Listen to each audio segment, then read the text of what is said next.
Oh, no. Oh, I got to do it. Oh.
The growing calls across the nation to defund the police. To end policing as we know it. Off the charts violence in New York City. 11 people shot in just 8 hours on Sunday. This is Sunday. about the police officers who every single day put on that uniform and they run towards danger when we run away from it.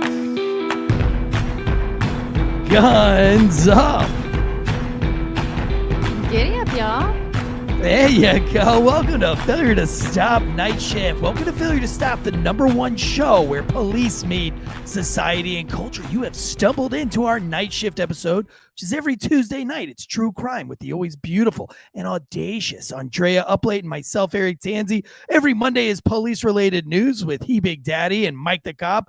Every Thursday is all the other news, so that you don't sound like an asshole cop to your civilian friends. You don't sound like an asshole first responder to your civilian friends. I give you something else to talk about other than dead babies and domestic violence. Friday's our case breakdown with myself, Drew Breezy, and we have got so much coming in 2023. If you haven't had a chance, go follow us on Instagram, Failure to Stop. Check out the new reel. It's a little foreshadowing from what's to come in 2023. We're super stoked about that. The Comm Center, baby. We're excited about the Comm Center. But tonight, it's all about some kind of mysterious alien abduction. We're going to jump into that with Andrea. Tonight's show is brought to you by Ghostbed. Sleep so good it's scary. Woo! And Manscaped. Shave your balls. Follow laws for the holiday season. So we're going to go through those earlier today, but we want to thank our sponsors so much, ghostbed.com and Manscaped. Promo codes on those are going to be Wolfpack. Wolfpack doesn't have hairy balls, though.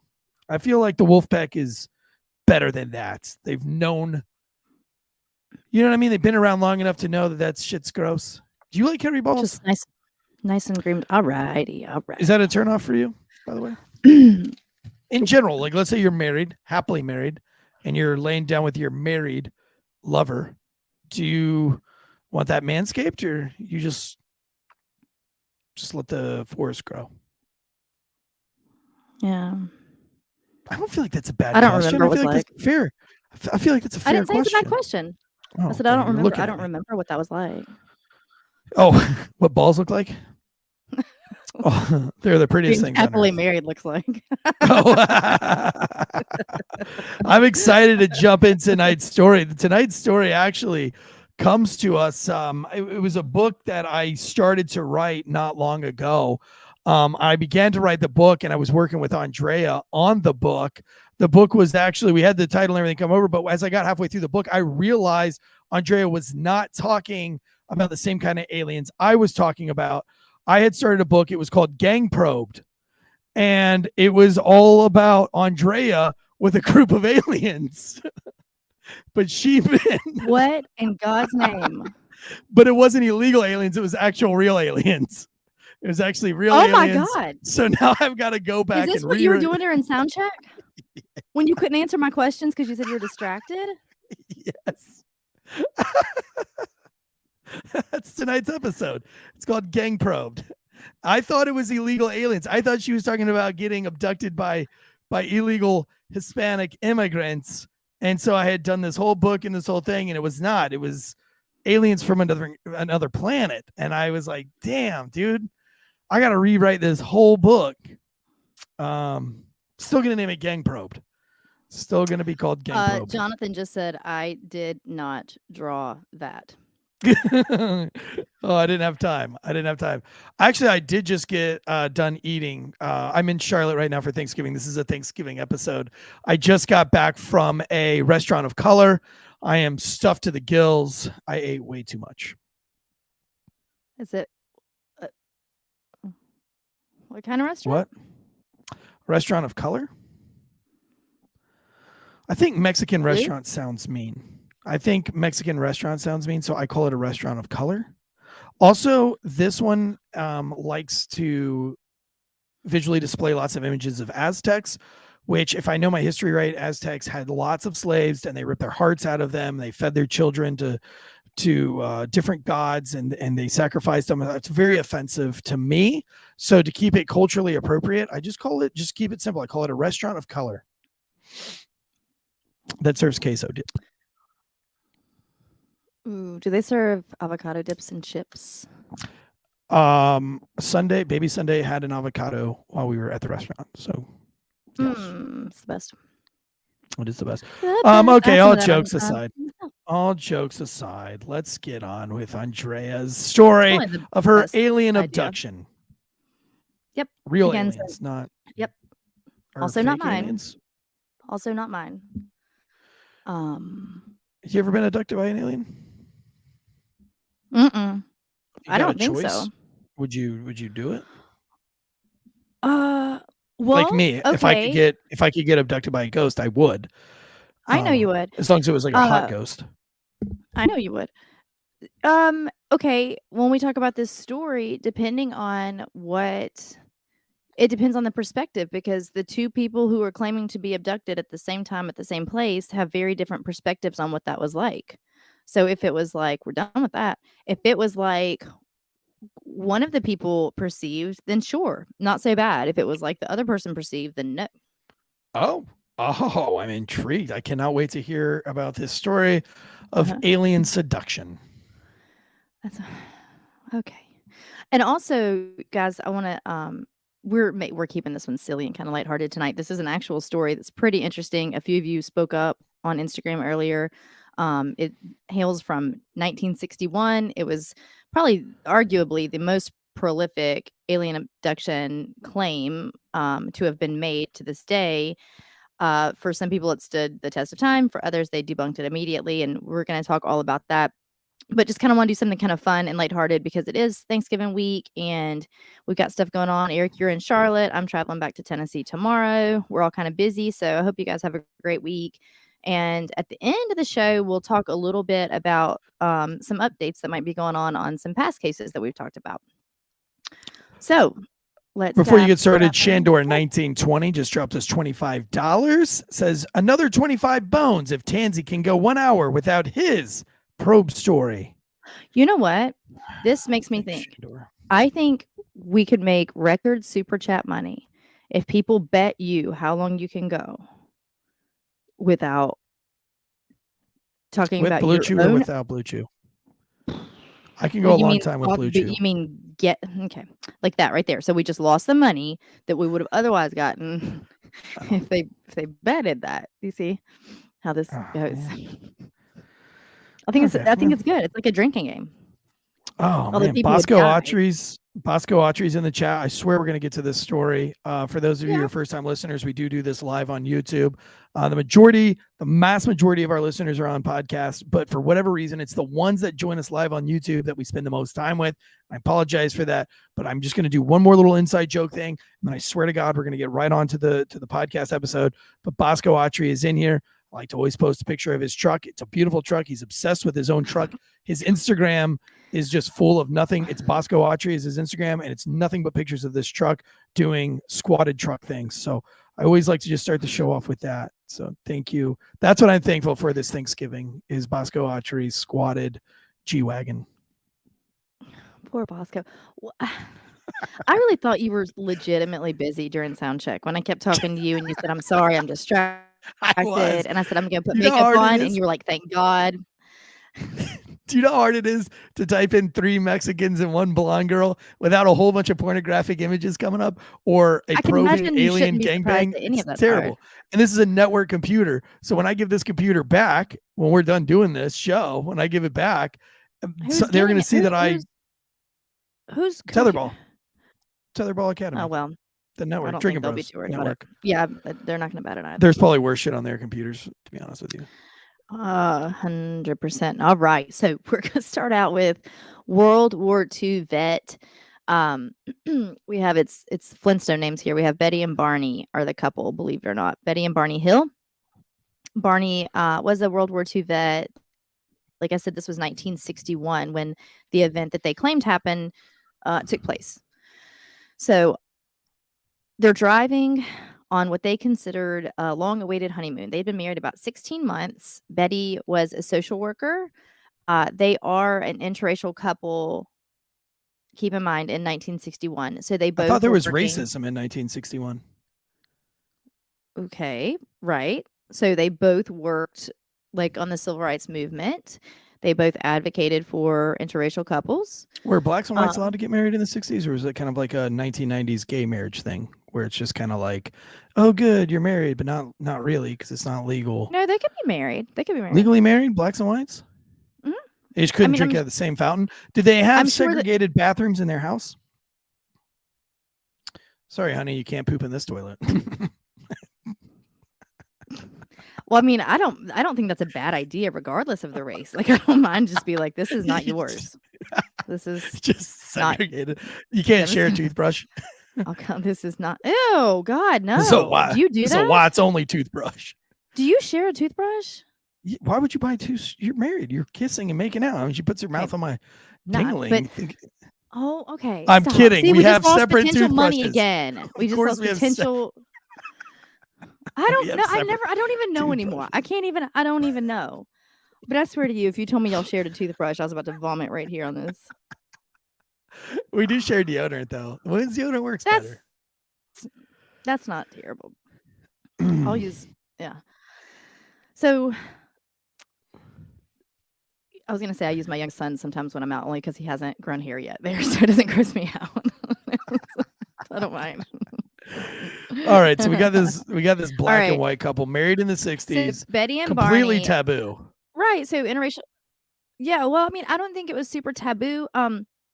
They lived in New Hampshire. They for where they lived, I don't think it was super taboo. Of course, it was though obviously highly discouraged in most places, or a lot of places. They were pretty active in the civil rights movement. There's a picture of them if you're looking. Super cute little couple there. Actually, fun fact, so Barney that's a full set of dentures. He actually lost all of his teeth to a grenade during wartime. No shit. Yeah. So he came back, got he's a handsome dude set for of pearly being whites. blown up. Yeah, no, he looks fantastic. I mean, I don't know. I didn't get into that too much. I just know that he lost every account says all of his teeth. So I'm not sure how accurate, but so they've had to do a lot of work, but yeah, got his dentures. Anyway, so that's them, a little backstory on their livelihoods there. Again, they'd been married. Oh, I just tisked with my tongue. I was told not to do that. I didn't hear it. I don't know what a tisk is. I just did. Let me bring everybody's attention to it so now you can be really do it. aware. What does it look like? What does it sound like? I never would have noticed that. Damn you, Heidi. Damn you, Heidi, and your nitpicky. But Heidi doesn't like it. She thought I'd do a really good job on the show. Hey, Heidi. But that gets under her skin. I'm sorry, Heidi. Well, you used to do the a lot, and you broke that. So now we can break this horse of another bad habit. Yeah, I guess I filled the with the. Yeah. Now you have to do like a. I'm gonna start just clapping. Like just like full Tourette's. Shit! Fuck! I mean, balls! Oh God, you are killing me tonight. All right, listen. So, yeah. Just heard it. All right. Oh, did I do it again? Yeah, of course you did. Damn it. I'm All gonna right. hear it every time now. Everybody is. You're welcome, everyone. So they haven't seen a car for miles. They're driving. They want to go up through New Hampshire. They want to go up into Canada. They wanted to do the whole Niagara Falls thing and do like 3 or 4 days like that and come on back. So they take out on a Saturday or take off on a Saturday. When they pack up on Friday, they get their things together, get a little cooler together, but they were a little impulsive in this trip. And so they forget to get to the bank before the bank closes. So all they have is the money in their pockets, which was, I think, like $70 between the two of them. But in 1961, that'll get you a decent ways for sure. They weren't too worried about it and they went on their way. So they do the trip. They had a beautiful time. They got to Montreal. I think the most frustration that Barney had was that he didn't speak French, and so they were potentially going to stay in a hotel that night if they got too tired. And I think he just kind of got fed up with not speaking French and just was ready to come home anyway. And so they decided to push through the night. They stopped at a little diner. To me, this plays out like like an abduction, like an alien abduction story. I'm just picturing a diner in the middle of nowhere because a lot of the places they were driving, it was pretty desolate. So I'm picturing almost like the like the tin can diner, like almost like an Airstream trailer diner. Yeah. No one said that, but that's what's in my head. And they got some coffee and a snack. They walk in, the little door chime, the little doorbells ring. Ding, ding, ding. They notice that it's a black and white couple. The waitress drops her pot of coffee. It shatters in slow motion on the screen. Everybody's looking. They move to the back of the table and they sit down. Everybody keeps looking at them. And then he orders the eggs over my hammy. Really awkwardly. Just setting the scene of the movie that I was going to make. I can see all of that if it were somewhere else. I think where they were, I think it would be like ding ding. See, when I think of the 60s, I just think of everybody being like, what the hell? No. What the hell is that? Well, you were there. What was it like? It wasn't that bad up in New Hampshire when I was there in the 60s. I'm not going to go to New Hampshire. So, okay. They stop by a diner, get some coffee, decide to push through. And so they are. At this point, it's like 10 p.m. and they think that they should be home between 2 and 3 a.m. based on their best calculations. That's what MapQuest told them. So they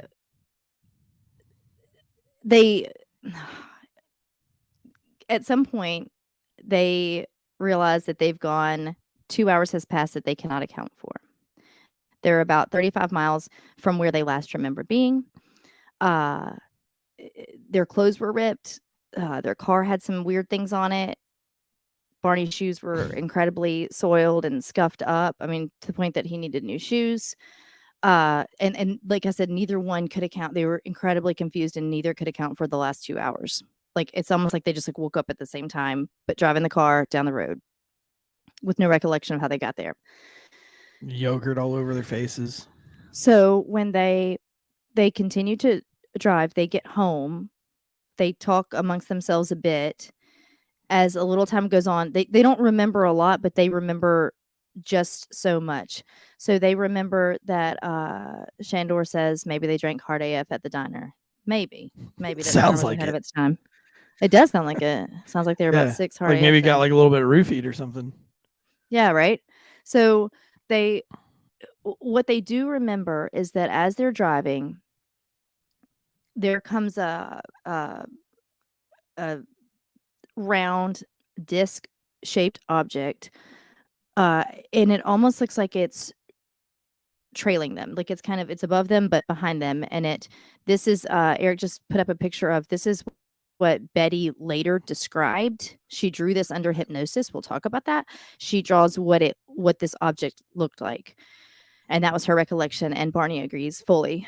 So they talk about how it went kind of like over their car and behind, a lot of like zooming in and out, up and down, side to side, all the things.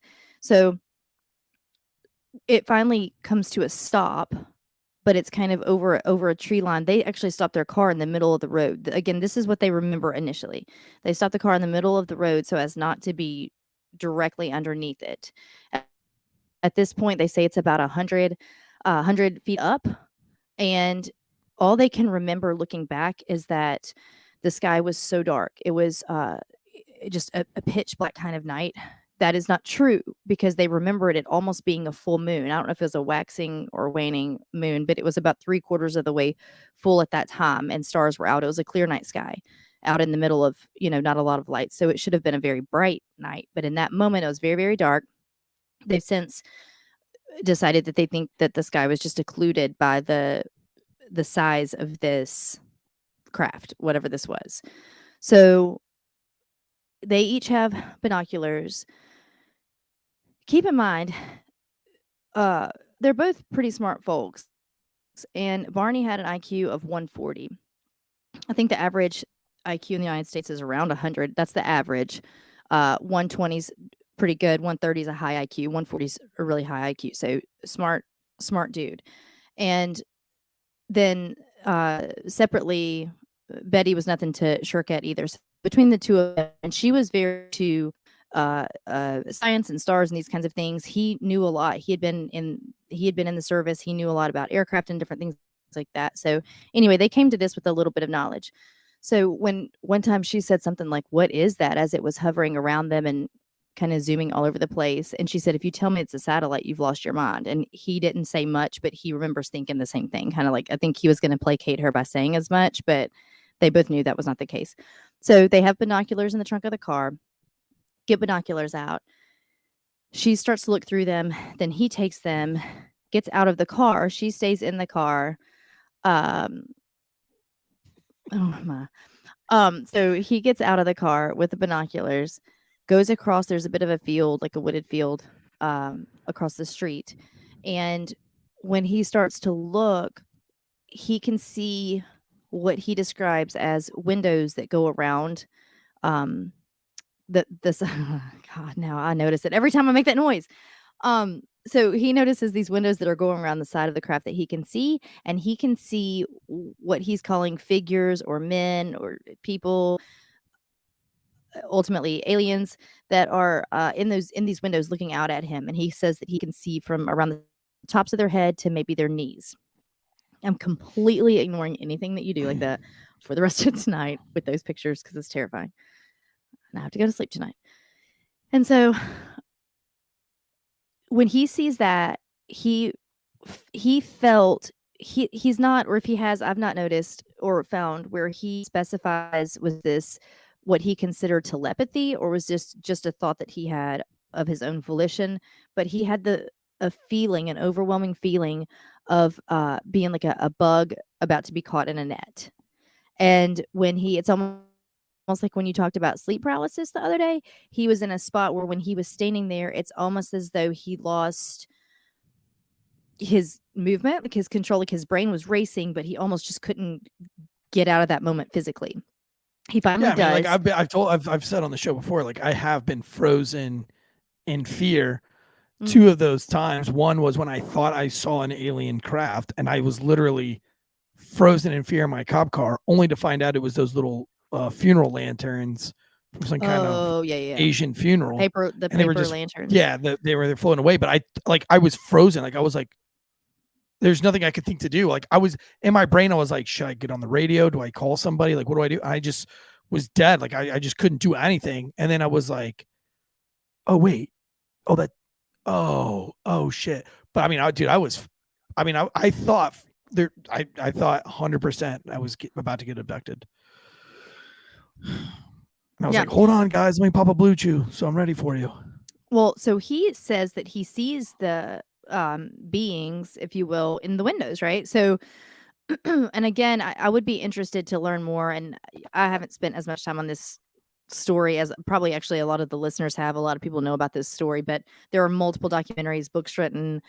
You can find the tapes where they were hypnotized later and talk about things. So there's a lot of information out there about all of this. And so, but he was frozen with fear and felt like he did feel the innate awareness that he was about to be incredibly trapped and wouldn't be able to get out of this. So he was able, though, to break free from that mental freeze, run across the street back to the car. He's yelling at Betty to get in the car. And as he does, they both are hearing this this tone, like this almost an electrical tone in the back of the trunk, like the trunk of the car. They said it sounded like a metal, like a sounding tool on the back of the car, just over and over. They're almost like a rhythmic noise. They didn't know how to incorporate this into what was happening or anything like that. They just heard it.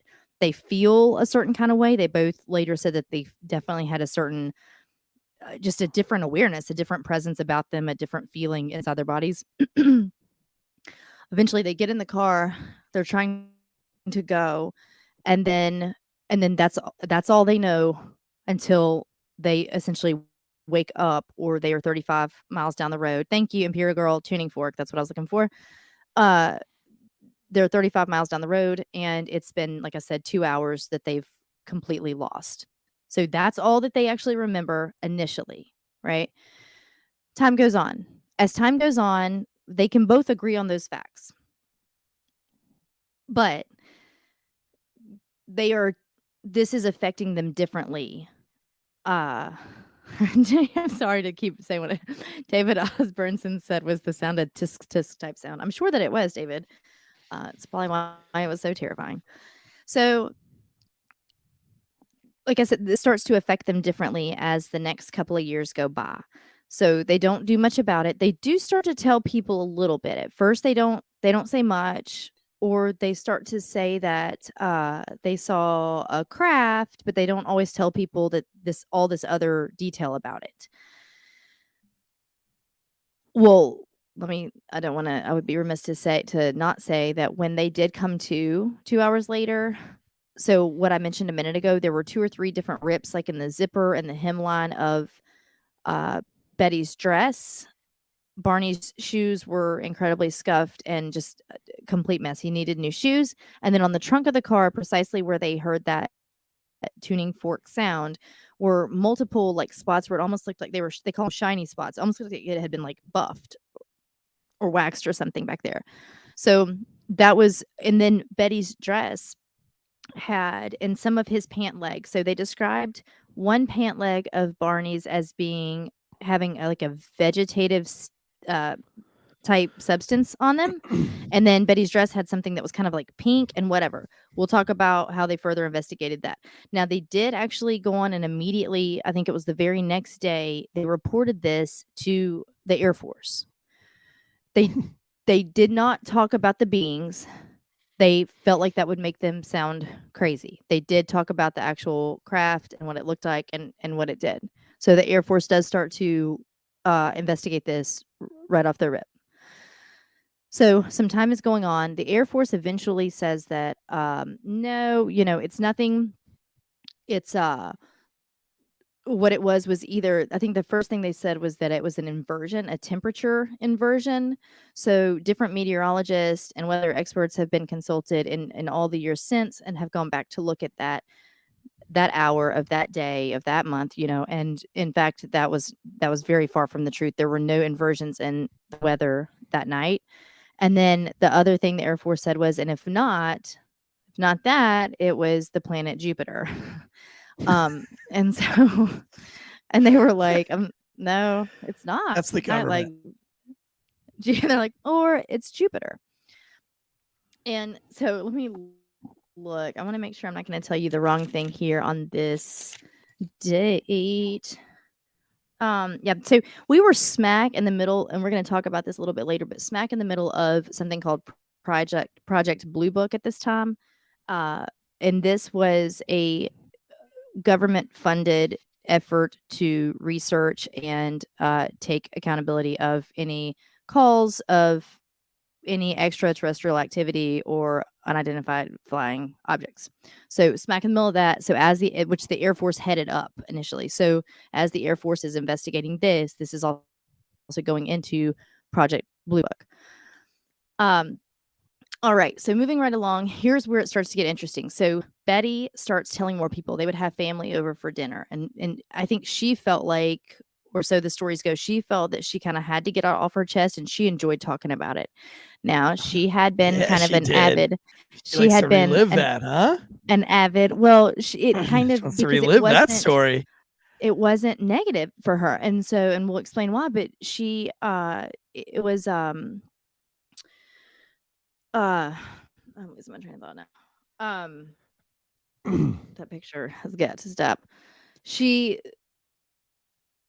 was excited because she had been kind of an avid sci-fi interested type girl, right? So she enjoyed this stuff already. She was intrigued by these kinds of things. That would lead one maybe to believe that she could have taken liberties with her memories and what might have happened. But keep in mind, Barney agreed with her. He just had a very different effect from this. So Did Barney get cucked? Did Barney get cucked by some aliens? No. So when she would talk Tell about me that this Barney got cucked. Tell me that Barney He did not. watched a gang probe of aliens No. probe his No. wife. Okay, listen. And so she would sit and tell stories like this at the dinner table, right? But he would have to leave because it made him. He just had like extreme anxiety about it and didn't want to talk about it at all. So he'd come back in when she was done with the story. There's another picture of them a little bit later in life on the screen.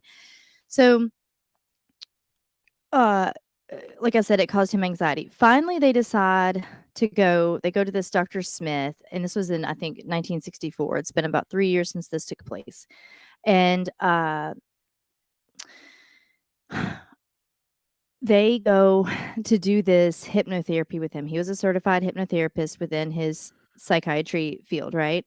And so he actually was a bit of a skeptic to the idea of UFOs and extraterrestrial beings and things like this. So it's not like he was just on board and, almost wanted to change the narrative to make it look a certain way. He was a bit of a skeptic, but he did encourage them to have this hypnotherapy. At the time, that's mainly what would happen is that people would be hypnotized after saying that they, after a claim like this. That was the first kind of course of action at the time to try to get into their head and learn a little bit about it, because most everyone had like memory suppression. They could say it happened, but couldn't remember detail. This fell flat a lot of times or was unsuccessful. It's arguably successful already. People are in very different camps on whether or not this is an effective tool or whether or not your brain does other things. We'll talk about that. But some of the complaints are that some of these hypnotherapists are not extremely either certified or proficient at their work. And so what would happen is if someone gets in the state of hypnosis and gets inside themselves and has a memory that causes anxiety or terrifies them, right? So then they kind of start screaming or they're showing anxious tendencies. The hypnotherapist might shut it down immediately to get them out of it. But then what happens is you're left being brought back to consciousness with just the terror. So ultimately it does more harm than good if that's the case. Mm-hmm. So I think that the people who speak to its benefits would say, as long as you do it correctly, as long as you are, proficient in your trade. So that's what they did. Hypnosis? Do I? Yeah. I mean, I think that the brain is incredible, and I think we've not tapped into a lot of it. So it stands to reason that you can either allow someone else. I don't know that I could allow someone else to put me in that state, because I don't like. I would fight against. I mean, I fought against. I had my wisdom teeth out at 31, and I fought actively against the medication. I didn't want to go under. You know what I mean? So, like, I think that I would fight against someone else doing that to me. But I do think that we could potentially... Let's get you hypnotized on the show one time. Absolutely not. Why? Well, I would never make you say or do anything crazy on there. But I couldn't. There are so many reasons why the answer is no to that. Your Honor. Yeah. It would be wild. That would be a wild time. All right. So yeah, but okay. But to answer your question, I do believe that we can tap into certain recesses of our brain, right? Okay, so you'll laugh about this, but with my first kid, there was actually a class called Hypno Babies that you can take rather than Lamaze or whatever else I wanted, natural childbirth. Had it, but I didn't use this technique. I couldn't allow myself to whatever. I actually almost got kicked out of class because I kept giggling and everybody else was in there like really in the moment and like breathing deeply and things like that. But the whole idea was to get yourself in a state of mind where you can kind of ignore outside anything going on, any stimulants outside. So the noise and the feelings of things and whatever, to to be able to push through without having the medication. It doesn't matter. I didn't use it. Still did what I wanted to do, but other people seem to think it was great. Do you think that you cannot be hypnotized? I don't think you can. I don't believe Why in not? it. I just don't believe in Okay. it. I think it's hogwash. David Irving. What? You might want to. Oh, Jesus. we- David Irving just dropped $100 in the super chat. He says to go towards Andrea getting hypnotized. I do. The fans want this. I want you Can fucking we hypnotized. refund money to these sweet people? No. David. Keep it coming. She can't say no forever, guys. It's like OnlyFans. You keep offering these chicks money, they're going to do it. That is so. Oh, Imperial Girl said she's too ADHD to be hypnotized. Now that I can get behind. That makes sense. That makes sense to me. And M says you'd have to be open to being hypnotized. That's exactly my point. That's why I say that I could. There's no way. Even let's say in I'm a such hypothetical. a skeptic. I just don't believe it. I'd try. No, it's I not would even try that. to let you. I do believe it. I couldn't allow myself to get in that brain space. Number one, with you anywhere near me, and number two, with someone else causing it. I'd have to. I don't remember what happened, but I'm alone. covered in this pink goo, and That's what happened to Betty. They say, so they tested that real quick. I'll just go in and say it's not like they did go in and test that. To this day, they've not really confirmed what it was. So it's never come back conclusively as anything. I don't know. KY. I don't know. So weird. So they do go in and talk to Dr. Smith. He interviews or hypnotizes them separately, and he has music playing each time. The other one would be waiting in a separate waiting area during, and they'd have music playing so that the other person couldn't hear what the spouse said, and he starts in on his note taking. They said very similar things, although they had a bit of a different experience because they even had different. They were examined, if you will, by the beings on the craft at different times. So it's not like they were simultaneously seen about by them. So their memories as they got hypnotized, Betty's was such that she does remember losing her sense of being able to move on her own. And she has taken this thing lowers. It's kind of like all the stories you've ever heard. This ramp kind of lowers. She's taken up into it. There are tables. It's very bright in there. And they have her lie on a table. She was nervous and they start to talk to her about it. Or she said that she refers to them as like the leader and then like some other ones. And she'll say like the helpers and then the littles. And the littles were like these, I picture like minions of the alien world. I don't know, like these other guys that were just almost like the soldier ants. Like they came over and they were keeping watch over Barney while she was on the table being examined. And she was fearful. And something about the leader that he kind of spoke English, but not exactly. So they talk and they make it sound like they're communicating kind of verbally and kind of like an intermixture of like verbal and mental, like telepathy communication. I don't know. Probably it's weird to think of. Yeah, it's that's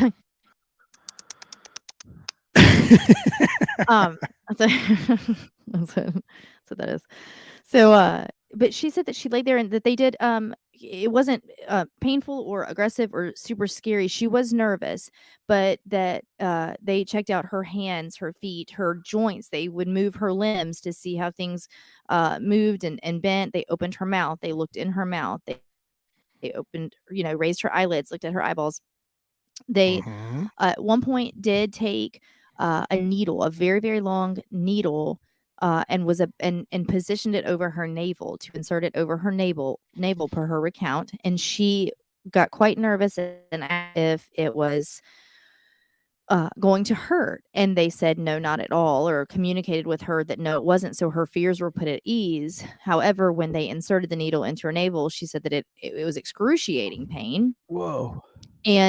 But that they seemed surprised. The way she recalls it is that they seemed surprised that she was in pain because she started kind of writhing and screaming to the best of her ability, and that they looked shocked by this, and that they did something. The best she could recall is that they did something with her.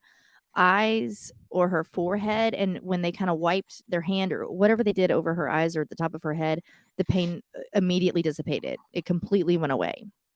So it's almost as though she felt a feeling of almost caring from them. Like as soon as they noticed that she was in pain, they were surprised. They didn't like that, and they tried to help her with that. So at this point, she's becoming a bit more at ease with them. So I wonder if it's like a baby alien Stockholm syndrome or something. But she's becoming like at ease, and she doesn't feel scared, right? So at one point, she finds out later. And I mean, they probe those eyeballs, right? They probe that mouth. What other holes did they probe? No, just her navel. But why wouldn't they though? Why wouldn't they? Why wouldn't they open up that shame cave? I don't know. So that was you're gonna open up the eyes, and you don't know what those are for, and you don't know what the nose is for. Why wouldn't you open up the toothless sarlacc and see what that's about? I don't know that they didn't. I mean, who knows if they've done this before, right? Like we don't know. It's not. And they got they scraped her skin. Like it's like they got samples of like skin, like fingernail clippings, hair clippings, or pulled hair. I don't know. They got all sorts of different little bits and pieces like that, and the navel, the needle to the navel evidently was wound up being actually like a pregnancy type test, like a way for them to assess whether or not there was a baby. So that was kind of that with her time. In fact, there was a book. She said that there was a book, which for some reason, this is where it starts to get tough for me to picture. Number one, them speaking English, unless I guess your camp could be that they could just speak anything. Like they could go anywhere and be able to speak anything, maybe. But like a book, like what language was the book in? You know what I mean? Like what they're just flipping through pages in a book. I just feel like their brains would be. Well, what if it's like when you like hit that ayahuasca or the DMT, where they say it's like you're understanding everything, and like everything is kind of just speaking to you. But you mean kind of understanding her or for the aliens? No, for like her, like maybe it's like. She just like they didn't need to communicate. For her, it looks like a book, but it wasn't a book. Or it could, yeah, right? Yeah. But I mean, it's the book is weird. I just don't see an alien sitting back and crossing his legs and like hopping over, as we were like going on to the next planet, or to the, like he's looking at the Kama Sutra. Yeah, I don't know why the book was kind of weird to me. But no, listen, she was hypnotized, and she says that they probed her eyes and her mouth and her nose and everything like that, right? That they looked at them, they inspected them. She didn't say probe, right? But so she didn't say that they inspected her hoo-ha or anything like that. No, I already answered that. I know, but like, don't you find that weird? If it was a real story, don't you think logically they would have searched all the orifices and the holes? They wouldn't just like leave that one out, right? So she didn't speak on that. But again, she has a very different perception of how this went down than Barney. And so we'll talk about that. Like she felt comforted. She was not afraid. And this is exactly what her recollection was. So in fact, it ends with her saying that she saw this book.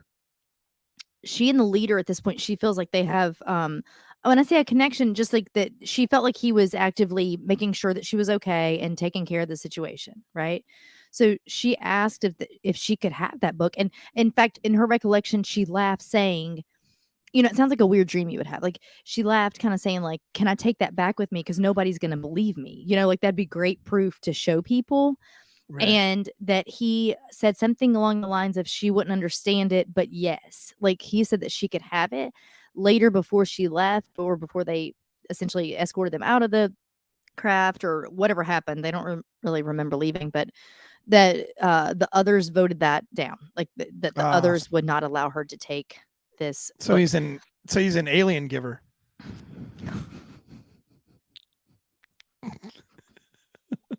Okay, you got me on that one. Okay, so I'll give you credit where credit is due sometimes here. But so then let's move on to Barney. So he does remember that the table that they put him on was very short and that his legs hung off of it. He doesn't remember a lot. He remembers a lot of what she said, just again, like some kind of skin samples, hair samples, moving his joints, manipulating his limbs.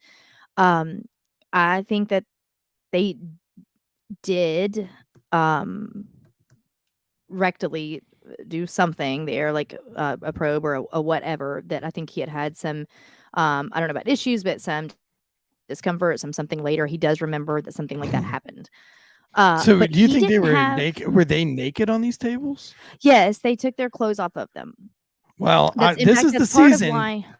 I hope that they manscape. 'Tis the season for clean balls. Fa la la la la la la la la. Friends at Manscaped are helping you clean your driveway for safe travels this holiday season. From stocking stuffers to white elephants, Manscaped's products are at the top of every wish list. Grab some crop mops for your pops or the body buffer for the holiday lover. Win this year's white elephant gift and help all the men in your life go from eggnog to nice hog this December by going to manscaped.com and using the promo code WOLFPACK for 20% plus free shipping.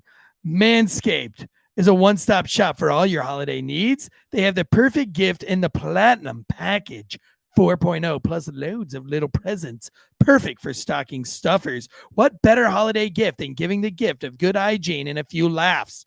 Manscaped offers a handful of their liquid formulations, shampoos, body washes, upstairs and downstairs, deodorants, gels, exfoliants, absolutely everything that you could need to keep your bowels clean.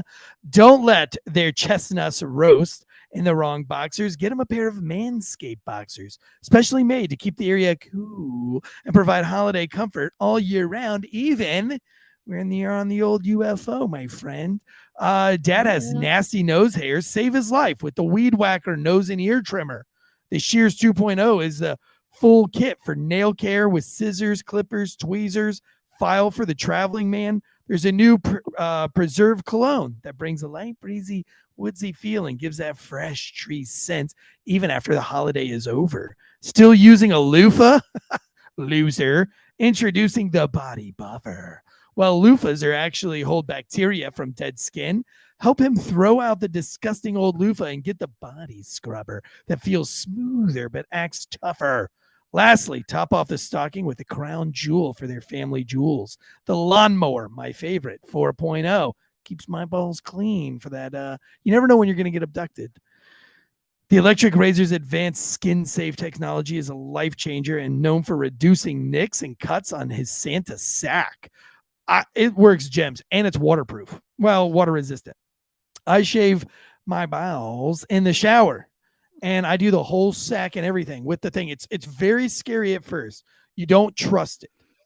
Don't trust it. It's like Jesus stepping out on that water. I'm sure he was skeptic of his own abilities, but he did it. He stepped out on that water, and he walked across. He was not.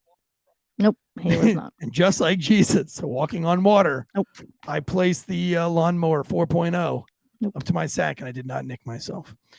Manscaped is here to make holiday shopping a blast by giving products that you'll love and make them laugh.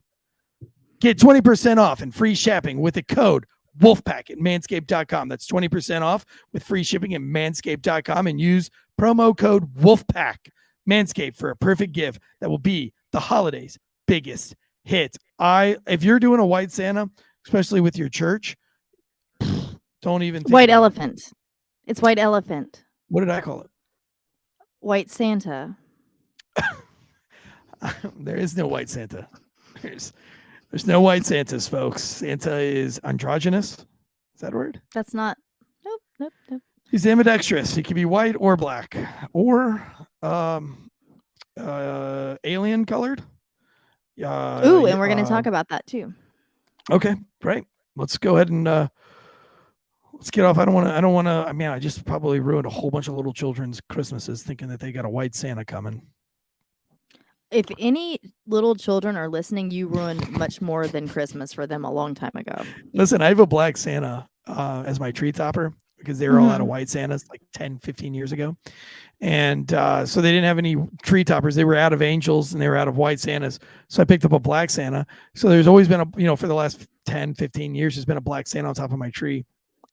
My kids have never noticed it. Every year, they're just super stoked to put Santa on the top of the tree. They have never ever asked one time about Santa's color. They don't give a fuck.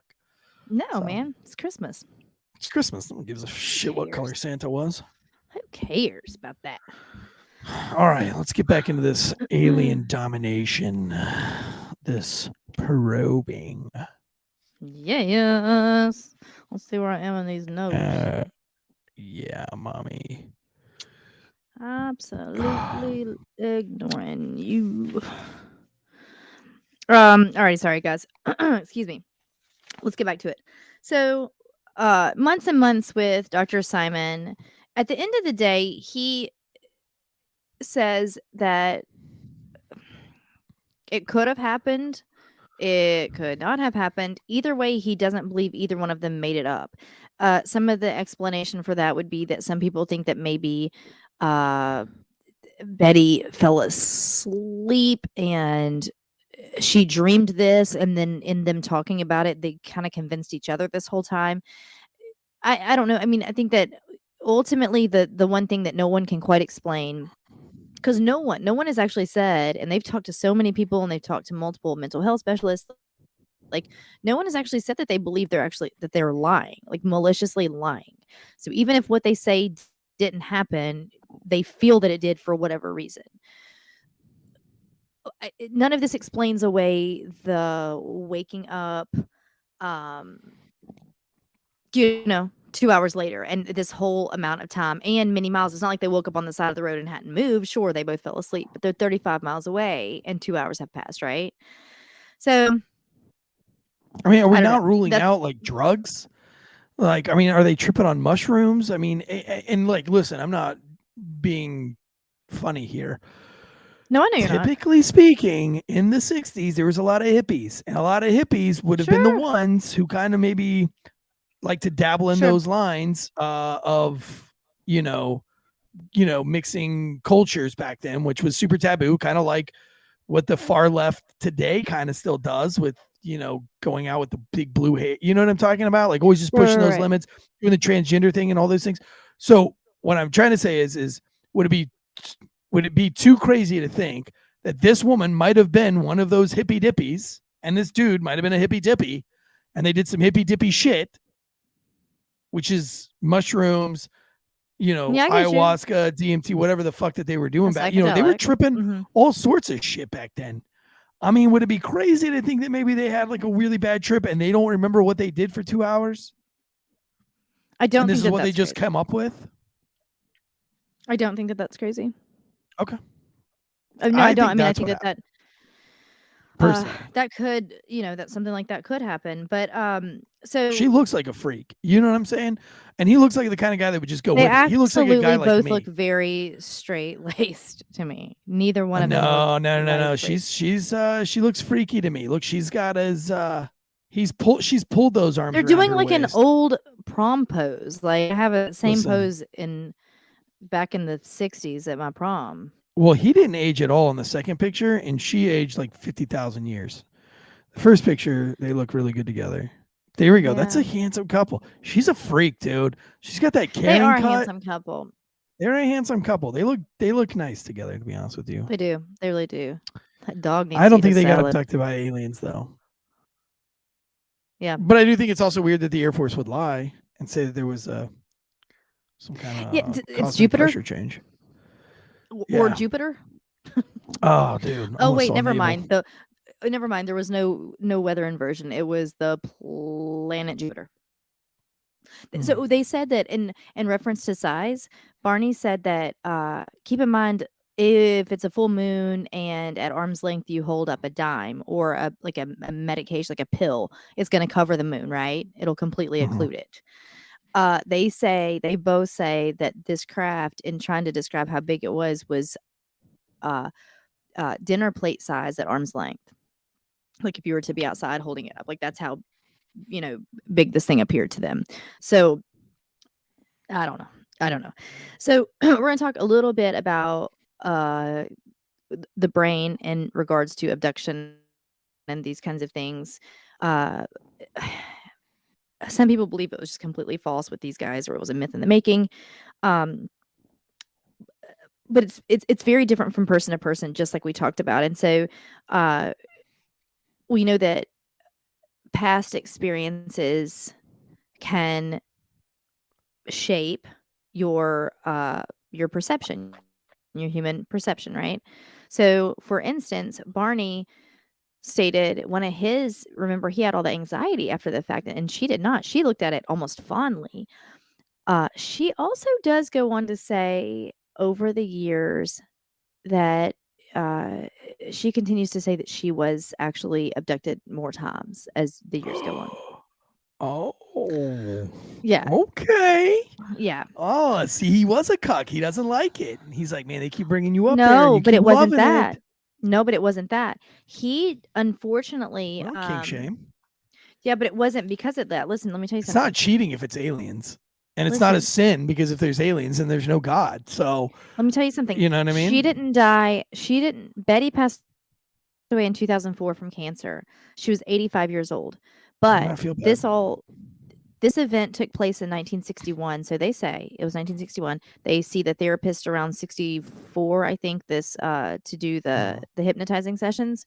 And then Barney died in 1969 at the age of 46 with a massive stroke.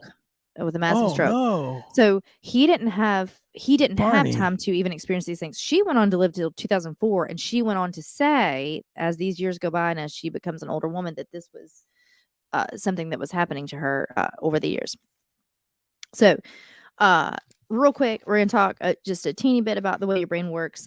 So, for instance, Barney would say that they started calling them grays. We're going to talk about that. So, gray is the term for these aliens because they start being characterized by their shade or by their clothing as the years go on, because this would indicate a different type of being or a different type of way they handle you or manipulate you.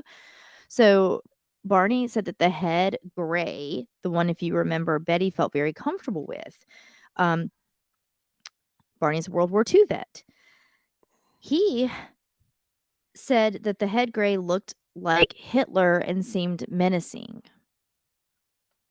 Betty, meanwhile, was very excited to see them and felt like they were being caretaking toward her and kind to her.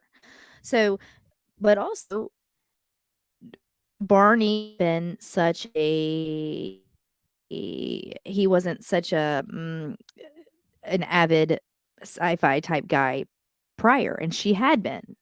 So we're just talking about the way that your past experiences or thoughts can shape the perception that you have of events moving forward. And this is a very clear example. He'd come from World War II. He thinks this dude looks like Hitler and is terrified of him. She had absolutely the opposite effect, and they both agreed that they were on that ship at the same time. Right? Yeah, Bosco's got a really good question here in the chats. He says, "When was MK Ultra?" And I second that. When was MK Ultra? Because I feel like this was part of like isn't that what they were doing during MK Ultra? It was like drugging randos and seeing how they act and seeing the government was drugging all sorts of people during MK Ultra. Well, it started in the 50s. It was definitely going on still in 61. Oh shit, yeah. So that could be. Well, I don't know about, because you know what? Because like when you do MK drugs, Ultra like you see different. But drugs hit you different, right? So like sure. If you are in the mindset of Hitler and World War II and all those crazy things, and that's kind of like where that trip's going to take you, right? I don't think anyone in World War II needs to do any psychedelic. Sure. I mean, I know that they did. You know what I'm saying though? But like it just sounds so much like the evidence here sounds so much like drugs to me than it does anything else. Like maybe they got drugged at the diner. But okay, then let me ask you that. If that's the thing, then did she continue to use psychedelics throughout the rest of her life as she's saying that these events continue to take place, or is she just now making stuff up or hoping it to be true? If that's the case. I mean, like I said, would they be too embarrassed doing some hippy dippy mushroom stuff to say that they were on mushrooms? Do you mean later as time goes on? Yeah. I mean, no, even then. I mean, they're smart. Because I feel like they were. No, I don't think. Going to college and stuff, like lots of drugs. This has taken a lot of liberties, but I think that with things that we just don't know specifically, but I think that they lived up north. They were an interracial couple. They were involved in civil rights. She was a social worker. He was a community activist. I feel like they were what we would call now kind of progressive in that sense. I don't think that they would necessarily feel ashamed or embarrassed to say that they were taking shrooms if they were. Right? I guess it's just, like the whole thing is, his shoes are all scuffed up, like what's going to get scuffed up getting onto a fucking alien craft? Because this to me is maybe the most like creepy part about the whole thing. He Okay. says that so we talked about Betty getting on the ship. We didn't talk about Barney getting on the ship. We just that he got on that table and it was too short, right? So his recollection of getting on the ship was that they came to the car, that again his body was kind of seized, like he couldn't physically move. Right. And then they kind of they take him. They're not hurting him, but they have physical control of his body. And they take him. He essentially ascends up until nothing but the toes of his feet, like his shoes, are touching the ground. So as they like escort him up across the road and up this ramp into the craft, the toes of his feet are dragging. So scary to me. I hate that so much. It makes me think of something from Stranger Things. Like I can see 11 just like but so that's why his shoes were supposed to be. So there's nobody else driving down this road for 35 minutes that sees his car parked on the side of the road? Well, no, In the middle of the 35 fucking miles, road? 2 hours. Listen, but 35 miles. Okay, 2 hours, whatever. That they wait. Yeah, 2 hours later is when they wake up and they're driving 35 miles past where they were. Oh. But they said that Does this seem like actually some was a ridiculous stretch of shit. road that was pretty desolate. I mean, and it's the middle of the night. If you remember, they left at 10 and hoped to be home between 2 and 3. They didn't get home until 5. But I mean, it was the middle. It was literally 2 o'clock in the morning, I guess, or so at this time then, or close to it, 1, 2. So it could be. And so if one or That's weird. 2 cars pass, they might not think too much about one car being stopped on the side of the road. Was she Or even writing a in the book at middle the of the time? Trying to get some free publicity? Like what? So they didn't. So they didn't. What were they go trying to? on- What were they trying to draw attention to themselves for? They didn't. I don't know. So Just trying to mark they- off the. They didn't at first. They went to the Air Force to tell them the next day that this happened. Again, they didn't say anything about the actual beings. They just talked about seeing the craft. They said that they were worried about radiation or something, and so they wanted to let the Air Force know that they saw a craft. They didn't say anything about the abduction. So it wasn't until later that I think the Boston Globe or Journal, some paper, got a hold of their account somehow and contacted them. And this is when it started going public. They didn't really go public with the information. And they didn't ever seek. Now, books were made. A movie with James Earl Jones starring in it as Barney came about. There have been documentaries. They then did tape some of the hypnotherapy sessions, and eventually they didn't, but they were taped, and eventually those have been leaked. But they didn't really seek publicity with this ever. Now, the only person who has is Betty's niece, who was 13 when this happened. She eventually quit as she became older. She quit her full-time job and devoted her time to essentially learning everything she could about this type of thing. And now she has written a book, and she will tell you all about it, because she does every time I've listened to an interview with her.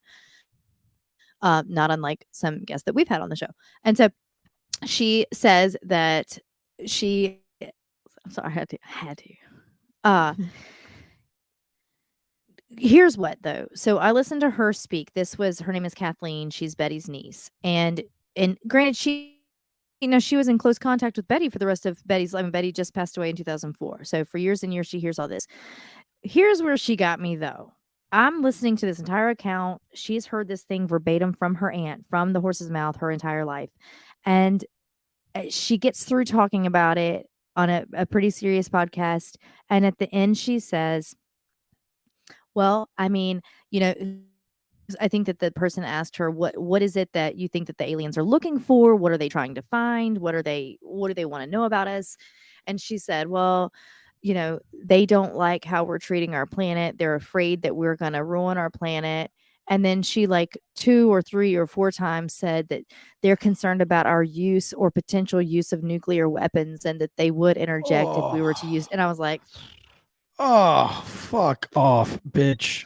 Oh, It was just, I God. was like, well, now I don't feel like you have credibility because I don't think that the aliens were saying, don't pollute and don't use nuclear weapons. Like, is that all? They can be intergalactic. They potentially live under the ocean, as some people think, or on the other side of the moon, or whatever. And they're concerned about our nuclear weapons. I don't know. I find that a far reach. Hey, guys, you need to take care of your Um, planet, or we're gonna put butt plugs in you. It's just weird. But they I stuck think by it's their story drugs. I think they forever. got drugged. She might have gotten drugged more than once. I mean, I like the MK Ultra theory So, there. I don't know, man. I so don't believe that they got abducted by aliens. we will start wrapping it up, but so Did anybody check to see if he still had a kidney?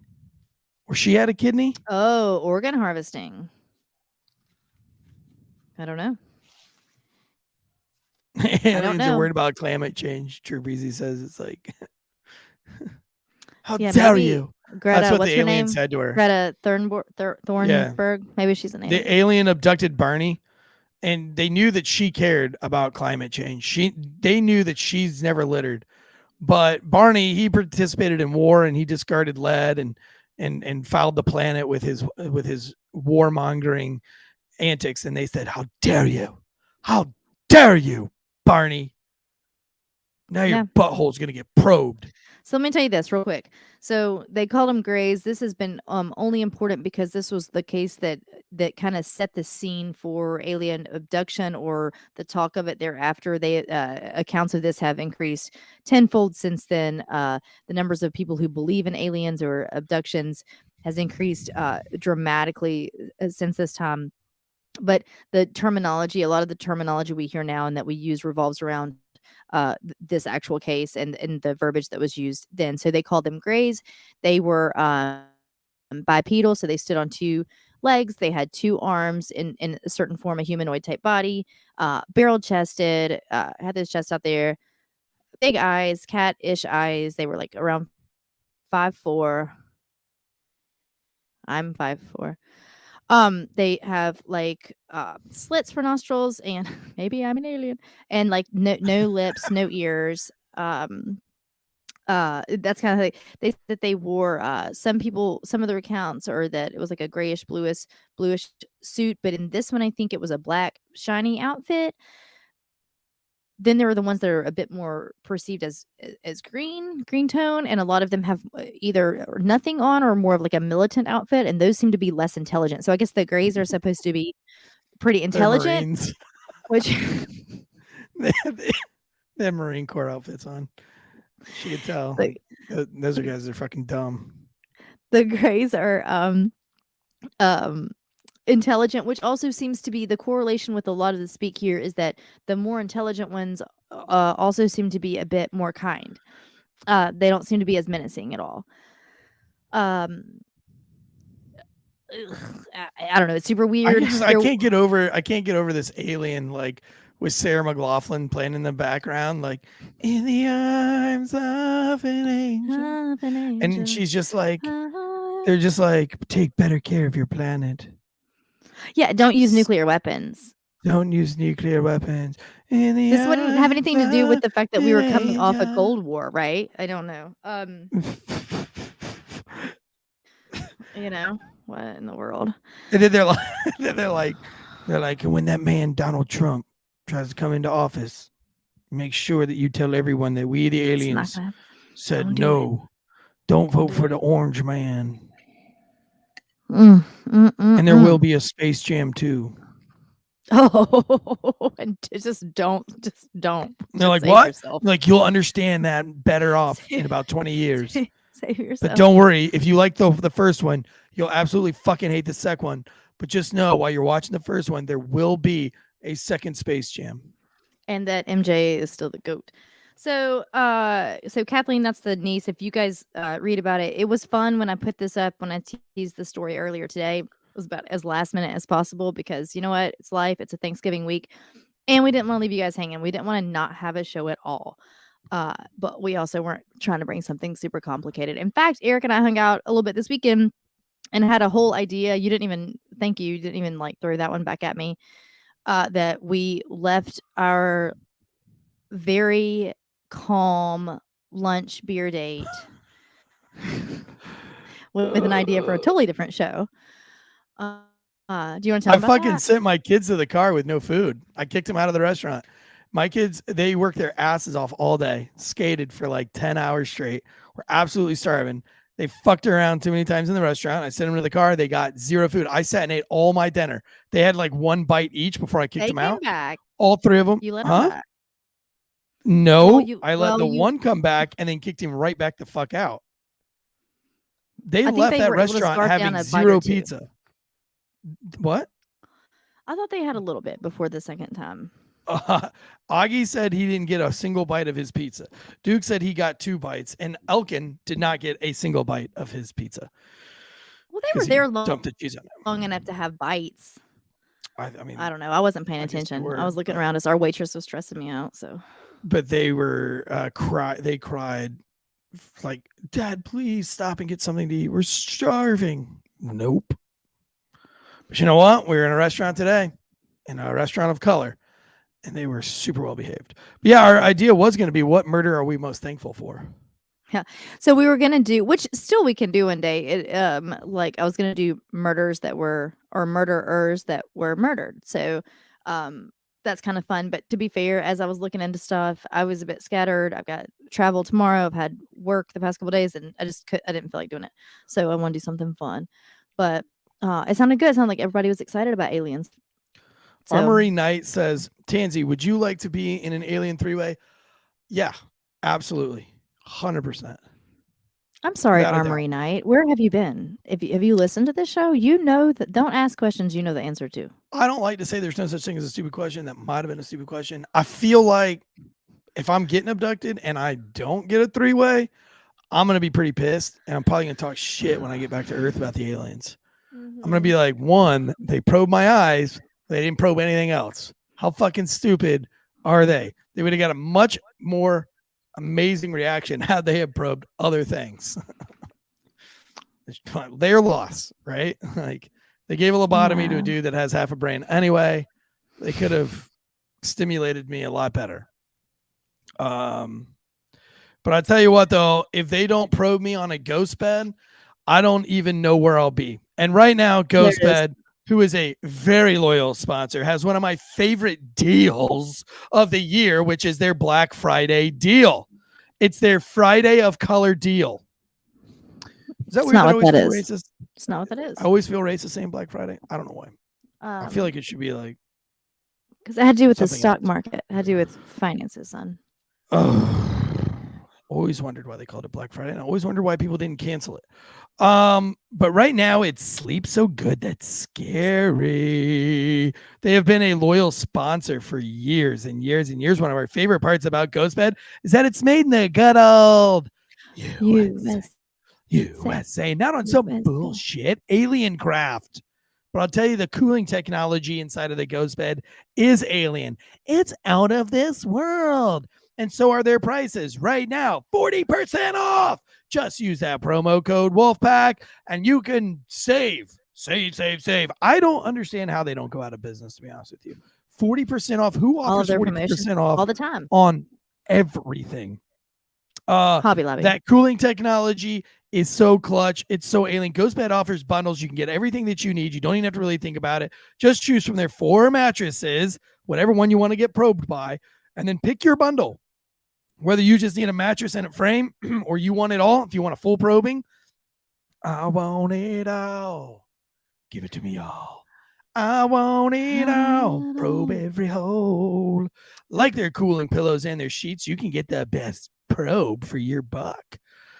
Right now, Ghostbed is offering a flash sale, 40% off Ghostbed bundles, where you get a mattress and adjustable base if you use that promo code Wolfpack at ghostbed.com/Wolfpack.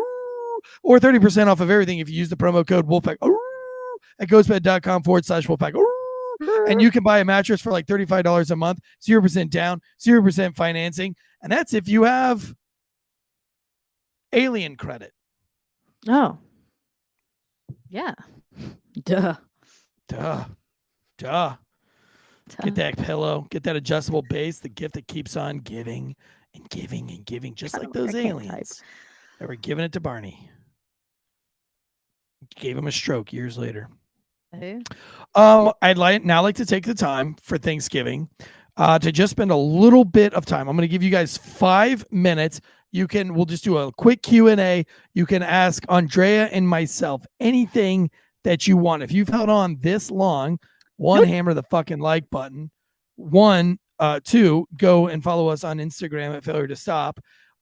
3, go buy some merch. Go buy some swag. Get it ready for the holidays. And We got some new stuff 5, coming down the pipe there. Seth Dunlap says he just got his rip pack yesterday. First time effervescence was startling, but it actually works great. I rip packed all weekend this weekend. It's true. I actually forgot to buy toothpaste for this trip. So rip packed it yesterday when I left for the trip, and I rip packed it this morning, but I did just go buy toothpaste. So Armory Knight says he asked the only question that he wanted because he laughed his ass off. Well, that's bad. I'm glad you laughed your ass off because my ass was doing something different when I was getting my my alien three-way. Jonathan asked if we're going to look in the Google Drive. Jonathan, I will tell you that I forget that we have that now and that we're all a part of it. So why wouldn't you Jonathan wouldn't you text us all and say that you put something in the Google Drive? He tells me that when I give him stuff to put he says, then he's kind and says, I threw it in the Google Drive if you want to have it for later. And I forget that we have it. We just need to have an evidently he's got emoji some that mock-up for some means merch. we just need an emoji Drive. for the group chat that just means that you put it in the Google Drive. So just if we see that emoji come Or up maybe on the we group just know chat, that we just know. now, and from now on we know that. I think No, that just from now on, we if know I that don't get that's if what I'm he's not doing. reminded to go check the fucking Google Drive, I'm not going to go check it. He said because I would text you all day every day. Well, that's fine. Is the meetup scheduled for Georgia? Bosco asks. Is there a meetup? Did we say that? I was trying to work on one for December. Not yet. Well, I'll start working on it tomorrow. Some for December. Little meetup might be in Savannah. Might be a meetup in December's Savannah. tough. I know, but you get out of school for like 2 fucking weeks. I don't have. No, I don't. I don't work. The kids are out of school. I don't get out of work. That's dumb. It is. Fucking stupid. So we'll figure it out. We will figure it out. Yeah, we'll try So okay, something. so updates. What? Sarah Kell says, "Will you take your shirt off?" No, I'm not taking my shirt. I'm not just some kind of piece of meat that you can lust over. I'm not some kind of piece of meat that you can probe with your alien hands. Or maybe I am. What is wrong with all y'all in the chats? Listen. Well, why don't you ask Andrea to take her shirt off? Probably have a better chance. She's from Nashville. God, you're such an asshole. So listen, on some of our updates, right? We've been trying to talk about. Okay. And Debbie, I put a stupid reel up the other day, but Debbie Collier, if y'all didn't see it on Instagram, was the Athens, Georgia woman that was there was a Georgia game that day. She's 59 years old. Right. The Dollar She General just in our mysteriously local fucking block. killed herself. Yeah. Not buying it. She was touching a tree, partially nude, lying on her back. So weird, and such a weird Venmo note and to her daughter with the transfer of money that was significant in other ways. Woo. The autopsy results are completely conclusive that it was inhalation of superheated gases, thermal injuries to her respiratory tract. It doesn't say, but that's what that would be, and hydrocodone intoxication. So she was inebriated and she inhaled this. Well, this is what I was saying on the reel. I started looking into it because we know that if there's a house fire, heaven forbid, you get caught in something that is a leading cause of injury and death, and when you're caught accidentally in a fire, is inhalation. It's smoke inhalation, which can be construed to superheated gas inhalation. This is the same effect that you're going to get. So you're going to get inflammation, charring of the internal parts of the respiratory tract, right? So you're not going to breathe well, and it's terrible. But why as a method of suicide? So as I was looking into it, this is becoming, unfortunately, a bit of a more increasing methodology of suicide. Yeah, my friend, not my friend, but this dude I know, Actually, he was loaning us something. He was loaning us a drill to use when we were working on the studio, and we went over to get another battery. Well, I didn't go. The overpaid producer went over there, and homeboy was in the bathroom with a hazmat mask on and nitrous tubes shoved up it, and he was dead. And he gassed himself to death. When was this? I don't know, like beginning of the summer. Oh my God. Ugh. Okay, well, it's not. Ew. And then I was like, so do we still grab the drill battery or? Oh my gosh. Well, so she bought at the Dollar General, she bought one of those refillable torches. She bought a tarp. Remember, we all suspected like those are weird things because somebody's gonna like someone made her buy these things for her own death. Like, Oh, for I her always own thought the tarp murder. was for the tailgate.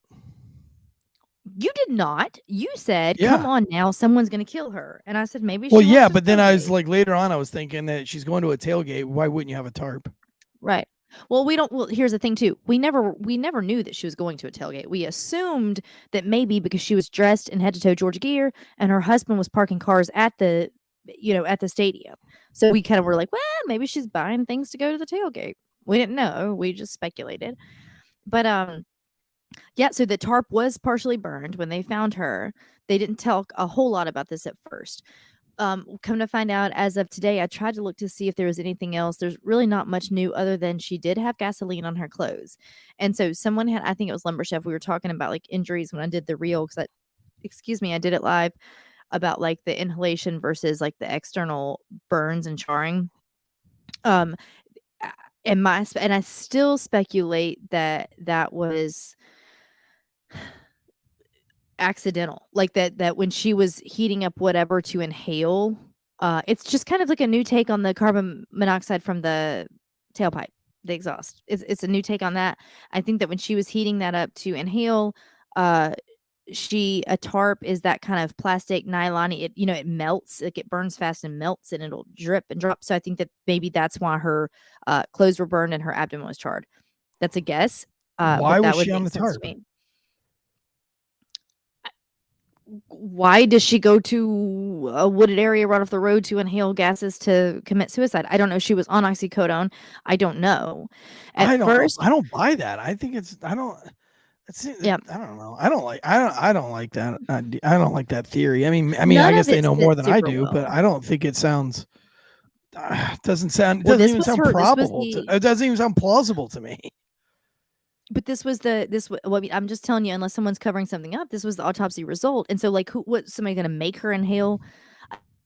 I don't know. So I will say that her daughter Amanda, now Amanda and boyfriend Andrew had just moved back into the state and were living with Debbie and her husband, her stepdad, right before Shander says she used the tarp as a fume hood. Good point. And that would also make sense as to why it was near her body, why it would have burned her, and it was partially burned when she did this. That's a great point. Amanda had that's why it was very easy to go down other paths, because Amanda had some questionable influences in her life and friends in terms of some drug use, some past. She and her boyfriend had been in some domestic violence things, and now they're living together it was just a lot of weirdness. So a lot of room for other things to go wrong. No, Jonathan says, would a blood gas analysis show if she was a regular huffer, and is a blood gas analysis a thing?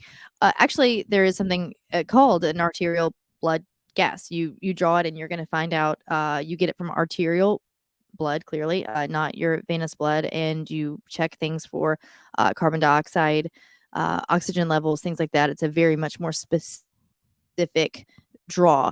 Now, it's not going to check the gases like you're talking about that someone would huff. However, you can check toxicology. The thing is, though, these things have a very short half-life. Generally, they're not going to, when you exhale, you're breathing them out. So like if you go to the dentist and get nitrous before maybe a procedure, because it makes you feel a little bit better, the half-life is so short that within a few breaths it's gone and it doesn't affect you any longer. So you wouldn't really be able to test for that later at all. But that's a good question. Still just too much to me. It's like, it's such a long way to drive. But if she didn't want her daughter to find her, if she didn't want to be right next door, it's not that far-fetched now. I think it's crazy. I mean, it sounds insane, but now that I'm learning that people are doing this more as a methodology of suicide, I'm not Where does sure she that I learn think about it's it? Where crazy. the fuck does Debbie learn about it? I mean, I'm sure she could Google some things. They haven't said if they've looked at her computer. I mean, I'm sure that they have. You can find out whatever you want. You know that. I don't know. I think it's weird. No, what I was gonna say though is that her daughter initially said, I guess they asked her if mom had seemed suicidal or anything like that, and she had said at first like no, that she can't imagine her mother doing that. She changed her tune though. They did say that she showed up hysterical to the scene. She did change her tune and said that her mother had lately been giving her a lot of things, which we know can be a certain kind of sign. Her mom had been giving her a whole lot of things, and she did go back to say that the last time she spoke with her mom had tears in her eyes, and she said, "I've just never seen her that sad." I don't know. True just said this is not Andrea's fault. Did somebody say Yeah, that it can was her you fault? can you guys give me some like I don't know, you got some cool stuff. What are you talking about? Give me your surfboard and stuff. Oh, you mean at my house? Like give you maybe things? that grill. You can give me that grill. I was thinking of things you can give me before You you off fuss so much yourself. about that grill. You could easily take my grill because it's not on my deck. Yeah. Probably take anything on your deck anyway. You ever thought about it though? Like you're What? 45, you're getting old fast, you're not married, you're hard to love. Not a lot of people are gonna love you. Your kids are about to be grown and out of the house. I mean, you really You're a don't horrible have a human being. lot. You don't have a lot to Yeah. be thankful for this holiday season. Do you want the things in my garage? There's not much left. Yeah, I do. There's not much there. I'm just kidding, guys. Suicide's not funny. And if you're thinking about committing suicide, please call Reach us. out. Let us know. Reach out to us if you're feeling lonely for this Thanksgiving holiday. If you're worried about putting food on the table this holiday Please call season, us. Please call us. please let us know. We will Venmo you some cash. We will help you out. And we want you guys to have a fun, safe Thanksgiving. Don't be lonely. Don't kill yourself. Don't be fucking stupid. But if you are going to do it, maybe offer to give me some stuff first as a clue so that I can get you help. Right? That's what I meant by that. Yes. But Yeah. Sarah, slide me that ghost bed before you leave this world. If you could, Sarah Couch, leave me the leave me the ghost bed on your way out. I'm just kidding. Jonathan said, "Call me. I'll talk to you." Yeah. On a serious note, guys. We talked about this before, and there's hotlines, there's friends, there's people. And I'm probably your last resort. Please don't call Eric. Like whatever you do, but if this time of year, especially leading up to all the holidays, can be really tough for some people. So that's because I'm going to go through your social media webs and then tell you if you should do it or not. I'll be like, oh, Ocean Eye 111. Everyone's saying it. Look, I love you guys. Look, everyone's saying DM me. Mario says Wolfpack's family will get y'all if you need help. Bosco says please reach out if you need anything. M says, but what if I want to call Eric? That's on you. You have to do it. You have to do it while on the phone with me. Don't waste my time with it. I want to hear it. Like I want to hear you drink cyanide poisoning. Just kidding. Fuck, it's all a joke. I don't want anybody to I'm kill reading themselves. comments. I'm trying to read comments. I really don't want everybody's you to super kill cool. yourself. Everybody's you guys are coming through. Like y'all are so Oh my sweet. God, Shandor. Holy hell, Shandor. For a random turkey fund. So there you go. If somebody needs help, Hey, look, somebody guys, needs if you need help, let us know. Shandor's We have an extra contributing. $1 from Shandor. That's If you amazing. don't tell us that you need help, and nobody does, I'm taking that $100 and I'm buying cocaine with it and heading down to Cancun. I'm gonna spend a week down in Cancun with a whole bunch of Mexican women, and I'm gonna get abducted by aliens, if you know what I mean. I'm gonna have my alien 3-way with my $100. Oh, Gentle. Y'all are cracking me up. Okay, I'm sorry. I'm getting distracted now. Y'all are sweet in the things. Yeah, but that's it, y'all. That's it. I looked up Murdahl. There's not a whole lot going on new with that. There's whatever. He's indicted on a bunch of stuff. Nothing new. Nothing new in Dillon Rounds. Nothing new in Delphi since we talked about that. So fuck, Debbie's man. this Mario one, so- Lopez. Mario Lopez. Dropping $100 for the turkey fun. Yes. Damn, Love dude. that. Love that. Andrea, you're gonna Y'all get are to have you're awesome. gonna get to have Thanksgiving after all. You're not gonna have to Thanks, wear guys. yourself out this year. You're not gonna have to pick Thank up that you. extra Hooter shift. Y'all are just amazing. You're gonna be able to No, feed those that's kids. awesome, y'all. That's so cool. Thank y'all Put your for alien titties away. Imperial Girl said trial for Murdaugh in January. I saw that, but I think that it's actually gotten pushed back a little bit, is what I saw today. But we'll see. Yeah, y'all are. Shander says $2. Yeah, brother. Brittany Faulkner says her Hooters closed down. Damn, sounds like a business opportunity, Brittany. Sounds like a business. Yeah, I'm sure you can opportunity start a to me. franchise. Well, I do hope y'all have a wonderful Thanksgiving, whatever you're doing. Eric, you're staying there, right? Where you are? Yeah, I'll be in Charlotte. If you're listening, if you're from the Charlotte area, you want to do a quick meetup with just myself, I don't mind grabbing coffee or doing something. I mean, I'm kind of busy with family and stuff, but all right, if you catch me at the right time, I don't mind going and grab a coffee with somebody, especially if you're an alien and you've got intentions of beaming me up.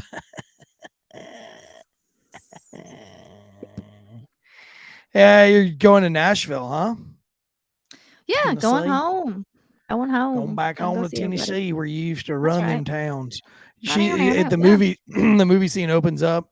She walks in with her cut off night shift T-shirt. She's the big celebrity in the town. She's the richest person in the town, with her whole whopping $250. And she walks in, and everybody's like, "You've changed. You don't belong around here." And she tries to fit back in with all the peasants. She tries to fit back in with all the peasants, but she slept with like half the dudes in the town. But there's one guy that really likes her still. He really loves her. But then there's like the bad boys that are trying to get with her, and she's ignoring them. And he's just a real good guy. And she puts on a cheerleading outfit. My life is way more yeah, interesting. Guys are doing body shots off her. He's standing in the back like, man, I really love her, and I could treat her right. I would not be making her do body shots. And oh, God bless America. Do people do that anymore? It's Tennessee. It's your fucking hometown. It's like Varsity Blues, basically. You going back home is like Varsity Blues, the sequel. It's not. You jump up on the wash. You jump up on the wash machine. But it doesn't shake because you weigh a lot more now. So it just like kind of like vibrates a little bit. You are a peach tonight. That's the aliens. I don't know what happened. I don't know where I've been the last 35 minutes. That's what I'm gonna say. I'm gonna start committing crimes and then say I got abducted. Yeah. Dude, Yeah. do they make Ashland's alien putting something in masks? your wine. I'm gonna try to get my wife to. Huh? Yeah, of course try to get my do. wife to do some kind of alien thing with me later. Okay. Is the rest of your family watching the show? But yeah, they're all downstairs watching it. Okay. I'm gonna be doing some shit on this bed. It's gonna be out of this world. Are they really watching it? I'm sure they are. Oh. Why wouldn't they be? Why wouldn't they want to watch? A lot of reasons. Whole lot. Whole lot. No, they're not. Brittany just asked how drunk you are. Drunk enough. Say whatever I said for the last 35 minutes. I'm not drunk. I got abducted. Imperial Girl says her son and his wife are hosting their first Thanksgiving, and we are doing a HP marathon. What is an HP marathon? Anything that has the word marathon just turns me off. Makes me so soft. What's an HP marathon? My son and his wife are hosting their first. It went away. I don't know. Have a Thanksgiving. No. Don't do it. Don't do it. Harry don't Potter. Do it, she said Harry Potter. Oh, that is a completely acceptable marathon. Nope, I'm okay with that. I'm all in. All right. Whew. I thought you were doing like an actual running marathon. That's fucking crazy. When I met my wife, the first thing I asked her was, "You're not one of those fucking crazy people that run on Thanksgiving, are you?" She was like, "I run the grocery." Yeah, fuck those people, man. You can run any other day. Why do you got to pick Thanksgiving Day to do it? Why does it bother you? Because I just want to think about getting fat on Thanksgiving. And you're out there trying to like shame me. It's like people who wear masks in their car by themselves. I think that sounds like a you problem. It is a me problem. I don't want to see you running on Thanksgiving while the rest of us normal people are getting fat and overeating and being disgusting Americans. And you're out there like trying to shame us by running. Look at me. Ooh. Look at me. I'm a runner. I've got my mask on in my car alone too because I fully support this. Like the people that run on Thanksgiving or the people that run on Thanksgiving. They put the little thing on their profile that says I just got vaccinated or it says I just voted. No, I wouldn't do that. Like, they're the same ones they're the same virtue signalers that do that. And I'm not talking about going for a run. I'm talking about the people who do like the marathons, the half marathons, the 5Ks. But a lot of them are just 5Ks. It's 3 miles, and the kids get involved, and like people dress up like turkeys. It's funny, and then it's early, so you go straight home, and then you just who wants to wake up early on their day off on Thanksgiving Day? Get up, watch the parade like everybody else. Eat a snickerdoodle. You're home at 8 a.m. by parade time. You're home by parade time, dude. Are you one of those people? That's why I don't like you. Are you doing a turkey trot this year? I haven't done it in a while. No, I'm not. That's why you got divorced. That's why your marriage didn't work, because you're one of those people that runs on Thanksgiving morning. Let me tell you what, there's a lot of reasons. No man wants to put up with that bullshit. I can promise you that I wasn't one of them. Yeah, it was. My wife would be like, we're going to go run a 5K. And I'd be like, all right, I'm going to go bang 6 chicks. Yeah, I didn't do it. I think I've done one turkey trot. So it's not like it's something I did but I don't think I get it, whatever. Especially when you have little ones, because they're up anyway. Like you're awake early anyway. You can go run, come back. They can eat a snack and watch the parade. There's nothing wrong with it. And then you eat all your food. Nope. That's true. No, it's not. Oh my gosh. Eric. Don't go running. Don't be one of those people that ruins Thanksgiving for everybody else by going running. Spend it with your family. Quality time off. Stay home, get fat. When my family runs with me, we're all together. Dude, this is your family is not running. Knox and Jude are not running anywhere at 8 a.m. on Thanksgiving Day. I just told you I'm not doing it. $200 down. That never will either one of them run 5K with you on Thanksgiving morning. They're not, but I'm telling you that I just said I'm not going to do it. However, when people do it with their family, there's nothing wrong with it. Somebody, y'all help me out. Can someone? No, nobody supports Nobody supports you on this. Nobody is quality supports time. You. If that's how someone chooses to have their quality time. Let's see. Somebody, I'm waiting patiently. No, nobody has your back on this. Oh, this is y'all. This is a family divided right now. So no, Andrea also feels bad for Casey Anthony and thinks she's innocent. So. Oh my God! Why would you say that? Because obviously you do turkey trots. You obviously think that Casey Anthony is innocent.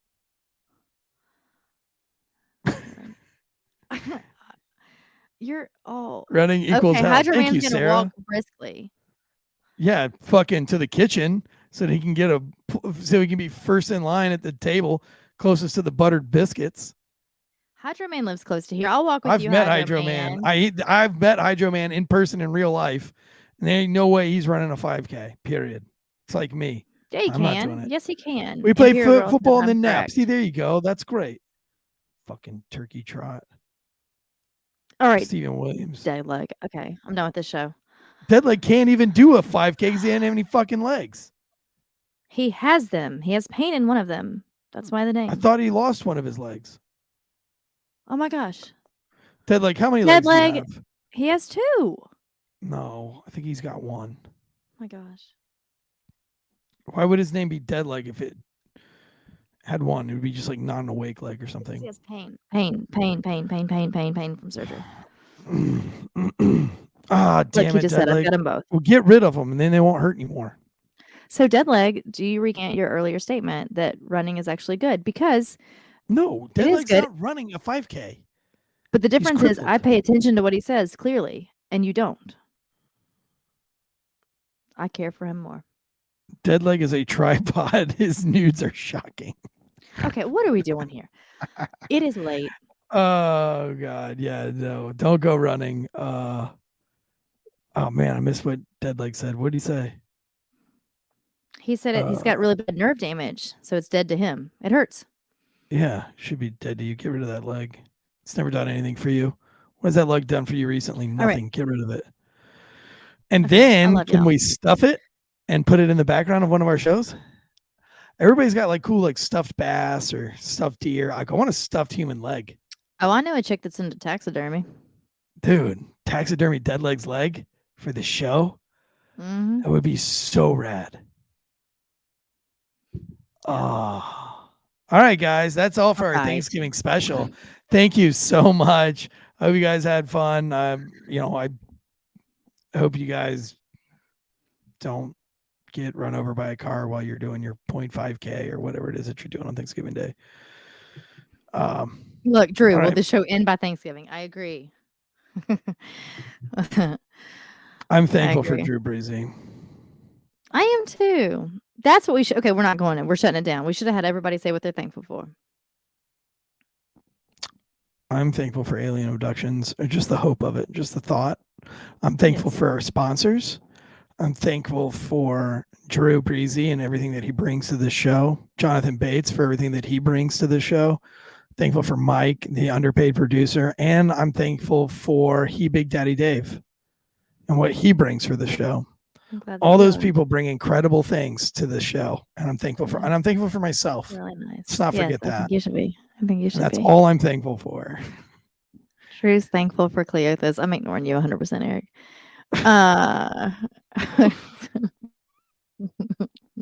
I'm thankful for Andrea's shoulders and how much money they bring us in super chats. But they don't. All right, guys. $2. Mario Lopez, $2. No running. Fuck yeah, dude. See, Andrea? Nobody's like it. If we were against each other for president, I'd win every time. No, people just said really sweet things, and you're not. What'd That they was say? really nice. What'd they say? They just said they were thankful for my smile. Oh, I lied. That was nice. I'm thankful for Bosco's squatted truck. I'm thankful for my family, my friends, and my police friends. Mur says, even though you're mean to him, stop being mean. What? I don't know. Not mean to Mur. Not mean to you. All right. Well, All right. Well, we love y'all. Andrea's got a pro bang to get to. We love y'all and happy Thanksgiving, and we hope you have a great one. Be safe, guys. Be super safe, and chin up. And we can't wait to see you next week. See ya.